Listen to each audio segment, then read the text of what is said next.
I don't remember if it was morning or evening. I don't remember if it was spring or autumn. I don't remember what year it was, but I remember there he was, the billionaire, the handsome man, the owner of the Miss Universe pageant, one of the most successful producers on the planet, a man known all over the world, a real ladies' man. And there he was. As soon as he saw me in the department store, he rushed at me, dragged me into a fitting room where there were lots of people on both sides, also changing into the women's fitting room, where there were women standing around in their underwear and bras, and he started to rape me.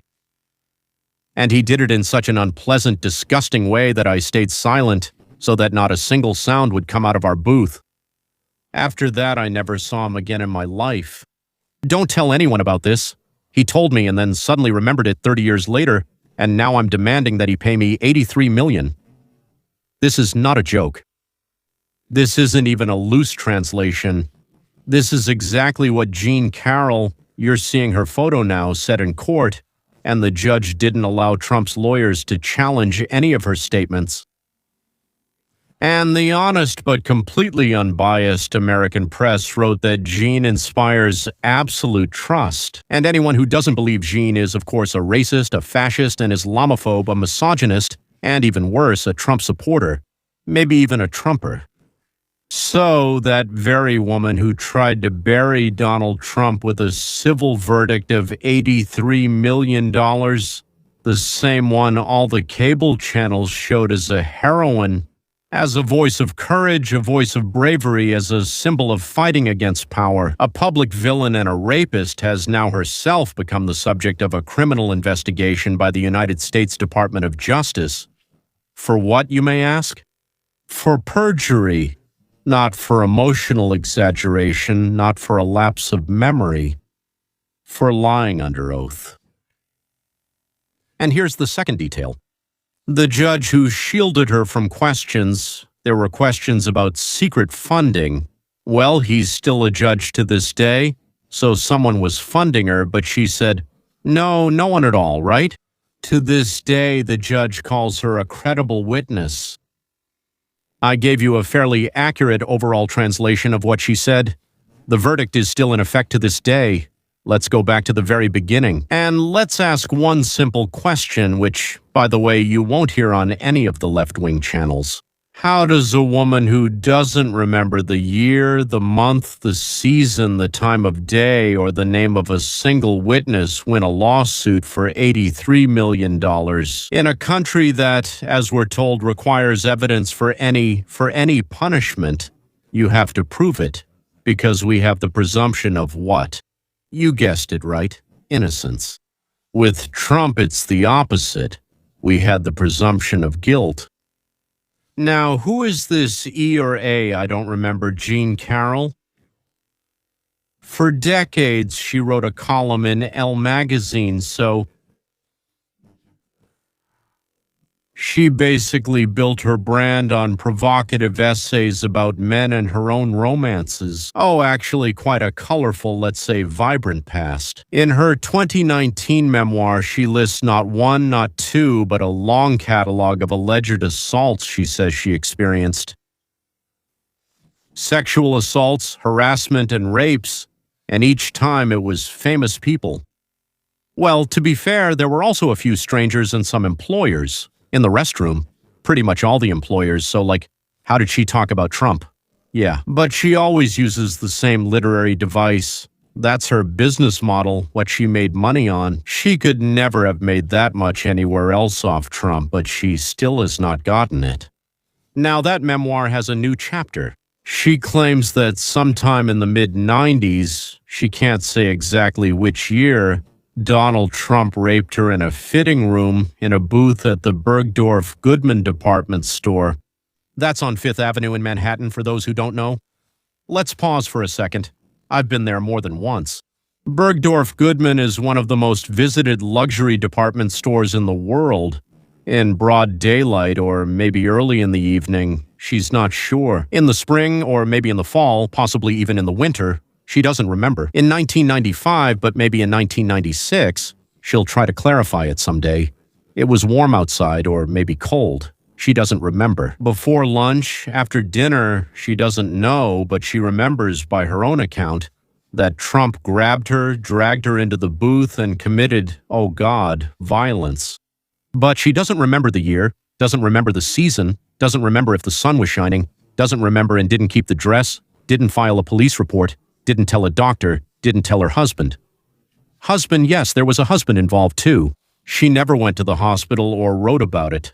Despite having a professional column on these topics for 3 years, she always writes about these topics, always wrote about who raped her, nothing. And not a single witness, not a salesperson who would have heard any noise, not a customer who would have noticed a struggle, not a security guard who would have paid attention. 2 adults going into a small fitting room together in a luxury department store in the middle of the business day. No one.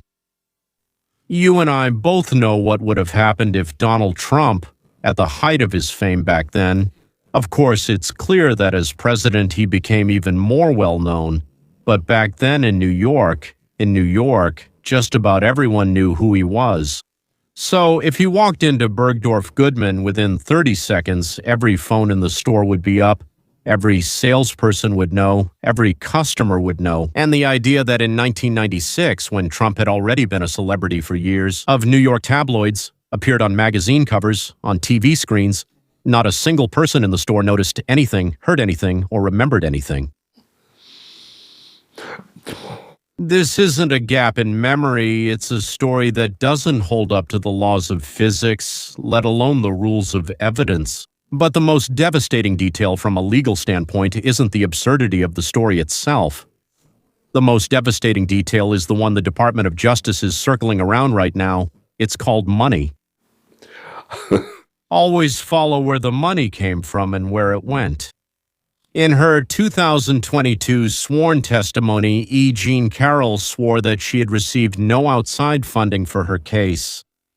Her own lawyers later almost admitted, but at the time kept silent as the grave in their own official documents, that in fact, in reality, yes, of course she didn't receive it, but in reality she did. From billionaire and major Democratic donor Reid Hoffman, who is one of the founders of LinkedIn.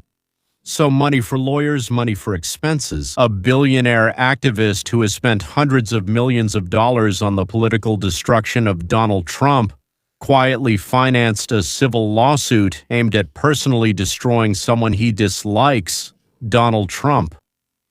That is the lawsuit that was sold to the American public as one brave woman against powerful men. In reality, it was an operation by a billionaire against a political opponent, and the woman at the center of this operation testified under oath that she never did.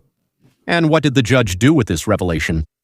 Lewis Kaplan, remember this name, said, "Well, it doesn't undermine her credibility in any way, no." And then he forbade Trump's lawyers from asking her any questions related to who, in fact, is paying them and whether anyone is actually paying them. This was never said in the presence of the jury. Read it again to the defendant in the civil lawsuit. In a case involving $83 million, they were barred from questioning the plaintiff about whether she lied under oath about who was paying her bills. In an American court, cross-examination is sacred. It's the engine of truth. It's the right that distinguishes a court from a show trial. This right was taken away from Trump, and the jury didn't hear a single word about it. So what was the verdict based on? On the plaintiff, no date, no time, no season, no witnesses, no medical records, no police report, not a single contemporary record from that era, and a secret billionaire paying her bills. On, well, yes, the judge who shielded her from an adversarial process. Cross-examination that any American defendant is entitled to by Manhattan jurors from a city that voted against the defendant by about 86%, $83 million, for a story that, under sober scrutiny, wouldn't have survived even a magistrate's hearing in any honest district of this country. And the respected press, the same publications that demand corroboration, timelines, and police records when a conservative woman accuses a Democrat, printed Carroll's story as gospel, didn't ask a single tough question, didn't investigate Hoffman's money, didn't press on the dates, didn't point out the absurdity of the fitting room. If the story fits the narrative, then the story becomes the truth. We want it so much, we hate him so much, that we'll accept anything as the truth. And now the consequences, because this isn't about one woman, not about one lawsuit. Acting U.S. Attorney General Todd Blanche opened a criminal investigation into perjury, and Blanche himself recused himself, meaning he won't be involved in this. He represented Trump in the appeals in the Carroll case. He knows that the case, so to speak, well, the case will be scrutinized for any hint of political interference. And the investigation has been handed over to what are called career prosecutors, who have nothing to do with political struggles. So, the usual chorus, the one that shouts political persecution every time the Democrats are summoned to court, is making themselves easy targets. Yes, they will keep shouting anyway. It's a clear recusal. The handover is clean. All they have left is to claim that the investigation itself is a crime, that investigating her is a crime, which in plain language means the people they used as weapons should be forever protected from the very law they used against everyone else. Well, that's fair, right? We've already used it. How dare you use it against us now? That's it. If the Justice Department confirms perjury, three things follow. First, the verdict itself becomes vulnerable. A civil judgment based on the testimony of a witness in the same trial who has been found to have committed perjury is a judgment that any honest appellate court is obliged to review. It's not in the law, but the spirit of the law makes it an obligation. Now, the 83 million already under appeal are facing a much heavier burden of survival. Second, the issue of funding opens a much bigger and much wider door. If Reid Hoffman secretly funded this case, and the recipient lied about it under oath, then every other operation by Hoffman against political opponents, and there were quite a few, becomes a legitimate target for the same investigation. The same one, no need to open a new one, the same investigation, the same lawyers, everything is the same scheme, and I think it will begin, ladies and gentlemen. And third, this is what matters for the country. The very model of this weaponized civil litigation is beginning to fall apart. For 4 years, we have been witnessing the same scenarios. Find a plaintiff, quietly pay his bills, find a court sympathetic to the Democrats, find jurors, and in a place where you don't even need to choose. There, 90% hate Republicans, Trump, and cursed capitalism, but they want Democrats, and you guessed it, free handouts. That's why they support the Democrats with all their might and oppose the Republicans with all their might. This scenario only works as long as no one investigates the funding, as long as no one questions the timeline, and no one dares to call the winning plaintiff a liar. No one dares, right? For the first time, this scenario is being put to the test. And the reaction of the left, oh, there you go, says everything we need to know. They don't argue about the facts. They claim that you can't even look at the facts at all because it's revenge, persecution. Carroll is being harassed for her truth, but they can't answer the only question that matters. Did she receive it? As Vladimir Vladimirovich used to say back when he worked at the Leningrad City Council, he said, "The money, the cash, where did the money come from? The cash. So did she receive it or not?" The documents exist. Her own lawyers admitted it in writing. You can't just say, "Oh, I made a mistake." It was in writing. The narrative has no emergency exit from this paper trail. What do we have left? What we have left is the slow and stubborn return of one old American idea, that truth is something that can be unearthed. If you are patient and, how should I put it, persistent. Yes, that's it, persistent and well-determined. Yes, that no narrative, no matter how loudly it is amplified, is stronger than the interrogation transcript. Shout all you want. Are you done? Let's check the paper. Oh, are you shouting again? We'll wait. Done? Let's take the paper. For years, the ones who shouted the loudest were those who received the most generous handouts. This doesn't change right away, not without resistance, but it does change, and every day. The case file gets thicker, and the people who built their reputation on convenient stories become a bit quieter, and then even quieter. And what about us? For people who were raised speaking Russian, there's an old saying for this: what goes around, and then what was it, hit on the head with a hammer. Friends, I unexpectedly found about 100 of my unsold short story collections. I mentioned this in the morning, but I'm just repeating, they were accidentally hidden in the garage. But since they've been found, I'll be glad to sell off this final batch. But unlike the other books, I'll sign these. In the description, you'll find a link, so when you fill in your address while making the purchase, there will be an option to leave me a message or a note, as it will say. Something like that. Basically, a message. In this message, write the name of the customer, your name, and also the text you would like me to write there. Well, of course, sign it as well. Like, for example, to Masha, happy birthday, or to Natasha, thank you for 40 years of friendship. I don't know. The book itself costs, let's say, $20, and the shipping depends on whether you live in the United States of America or somewhere overseas. Just in case, please repeat the message about what inscription you want by email, which will also be below. That's rtf@camerton.global, Road to Freedom. rtf@camerton.global. Road to Freedom, rtf@camerton.global. These stories are from my life, written at completely different times from 1973 up to almost the present day. All the stories have been published in periodicals several times in many languages, and one of them was included by Guberman in his book called The Story of the Unknown Soldier. The Unknown Soldier is me. My stories traveled around, were translated into foreign languages, and then from those languages into other foreign languages, very often changing my name beyond recognition. In Japanese, I couldn't recognize my own name, or it was completely lost when translated back. So don't be surprised if somehow you read something somewhere without the author's name or under the name of someone completely different. I swear, I guarantee that all of this is from my own life. So I guarantee that some of what I wrote there is true, but I won't say which part.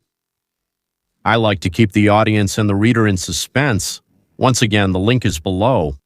I honestly envy you because, okay, you'll read them for the first time, but I can't. I know them by heart. I wrote them, then rewrote them, then rewrote them again. Well, anyway, let's get to our current and pressing matters. Now, let's see what we've just done in this analysis. We checked the chronology, we checked the witnesses, we checked who paid, we checked who blocked. Заблокировал. The interrogations, we looked at which specific detail was left out by the major channels, 5 simple questions, and the ironclad lawsuit for $83 million falls apart under its own weight. This is exactly what we teach twice a week on the Roadmap to Freedom channel, and there we don't just retell the news, we take one big lie. Politicians, officials, journalists, experts, deputies, any of them who talk to you from the screen as if you were a child, and we slowly peel off the varnish layer by layer. There will be more varnish there than anything else. We show what you really need to pay attention to, what to listen for, and which 3 or 4 questions can disarm any pre-prepared speech. What documents are behind the big numbers, whose money is behind the headline-grabbing crowd movements, and who is being broken. A good speaker always gives himself away. There's a word for that. This isn't a course on how to become a cynic. No, it's a course on how to stop being a sucker, how to stop being a spectator who's told what to think. To learn to say, gentlemen, as we explain, well, if you learn it, you can't unlearn it, right? Like once you've learned to ride a bike, it's hard to forget. You start listening to the news the way an old lawyer reads a contract. And not a single story, even the most tear-jerking, even the most hyped up, will ever be taken at face value without checking. And moreover, you will always smell something fishy. Always. I guarantee you that. Roadmap to Freedom is the place for those who want to see not just the picture, but its skeleton, its framework. Call it whatever you like. See you. See you over there on the roadmap to freedom. Goodbye.